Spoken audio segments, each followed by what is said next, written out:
Welcome to the multiverse fever dream, the alternate cinematic Marvel universe that nearly happened. I am Iron Man. Since its explosive 2008 debut with Iron Man, the MCU has redefined modern cinema, catapulted careers, and raked in billions. But behind every perfectly cast Avenger is a sliding door moment, an actor who said no when the world was ready to say yes.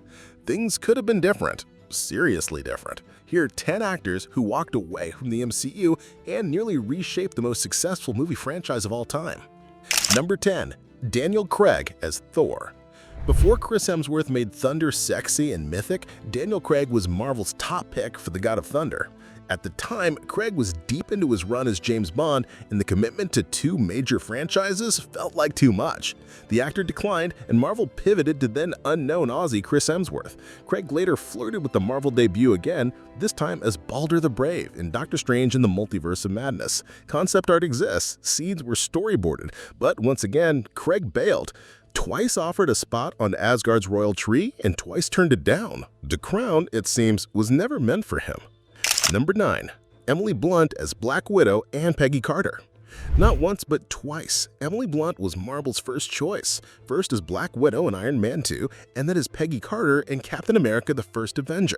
Scheduling conflicts, Gulliver's Travels of all things, pulled her out of the Widow role. The Peggy Carter offer didn't align either.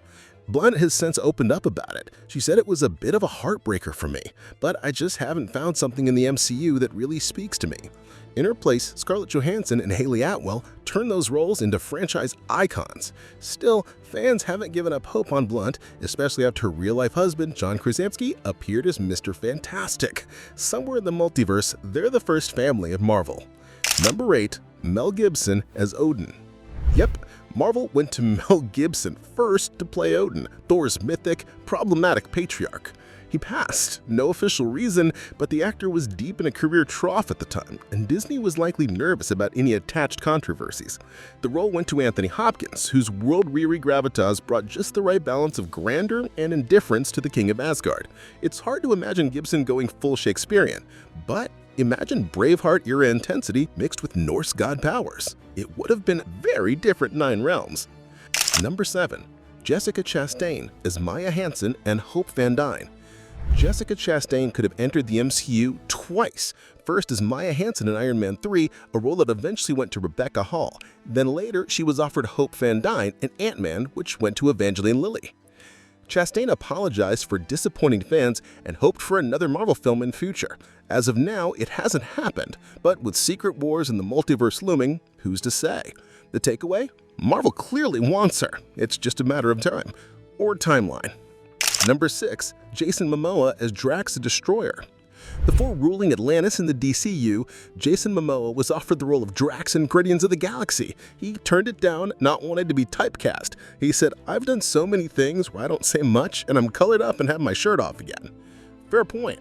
The role ultimately went to Dave Bautista, who turned Drax into a scene-stealing comedic goldmine.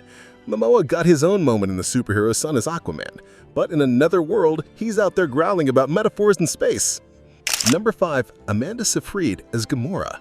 Amanda Seyfried nearly played Gamora, the deadliest woman in the galaxy, but she passed. Why? "I didn't want to be green for 6 months out of every year," she admitted later. Zoe Saldana, who already had experience under heavy makeup with Avatar, took on the role and transformed Gamora into a franchise-defining character. Seyfried said she sometimes regrets saying no, but ultimately she didn't think the long hours and prosthetics would have made her happy. Fair, still, that's one shade of green we would have loved to have seen her in. Number 4. Joaquin Phoenix as Doctor Strange. This one almost happened. Joaquin Phoenix was so close to playing Doctor Strange that Marvel's legal team confirmed the deal was basically done. Then he backed out, citing concerns about long-term commitments and creative control. "I think everybody was really happy with how things turned out," Phoenix later said. "All parties were satisfied." Enter Benedict Cumberbatch, who now is the MCU's mystical linchpin. Would Joaquin have brought more chaos? Definitely. But Cumberbatch threads the needle between ego and empathy, and has held the multiverse together with a cape and a glare. Number 3. Rachel McAdams as Pepper Potts. Right after Mean Girls and The Notebook, Marvel's first pick for Pepper Potts was Rachel McAdams. She declined, stepping back from big studio projects at the time. There were definitely some anxious moments wondering if I was just throwing it all away, she reflected. Gwyneth Paltrow took the role, becoming a cornerstone of the original Iron Man trilogy, and eventually donning her own suit of armor in Endgame. McAdams did eventually join the MCU as Dr. Christine Palmer in Doctor Strange, but that original what-if linkers, especially for fans who always wanted her to be more than just a love interest. Number 2, Matthew McConaughey is Ego. For Guardians of the Galaxy Volume 2, Marvel courted Matthew McConaughey for the role of Ego, Peter Quill's God-planet dad, but the odds go in our past, saying the role felt more like a celebrity add-on than something integral. "I'd feel like an amendment," he said. Kurt Russell, another Hollywood legend, stepped in and delivered a charmingly sinister performance as the celestial deadbeat dad. Still, you can't help but wonder what a McConaughey-style, smooth-talking Ego would have looked like. Number 1, Tom Cruise as Iron Man. Before Robert Downey Jr. was cast, Marvel had their eyes on Hollywood golden boy, Tom Cruise. He'd been circling the role of Tony Stark in the 90s when the project was still in the development hell. Critics confirmed he talked with Marvel, but ultimately passed, citing concerns over creative control. "I need to be able to make decisions and make the film as great as it can be. It just didn't go down that road," he explained. Instead, Robert Downey Jr., then a comeback story in human form, was cast. What happened next is cinematic history. Robert Downey turned a B-list comic book character into a billion-dollar icon.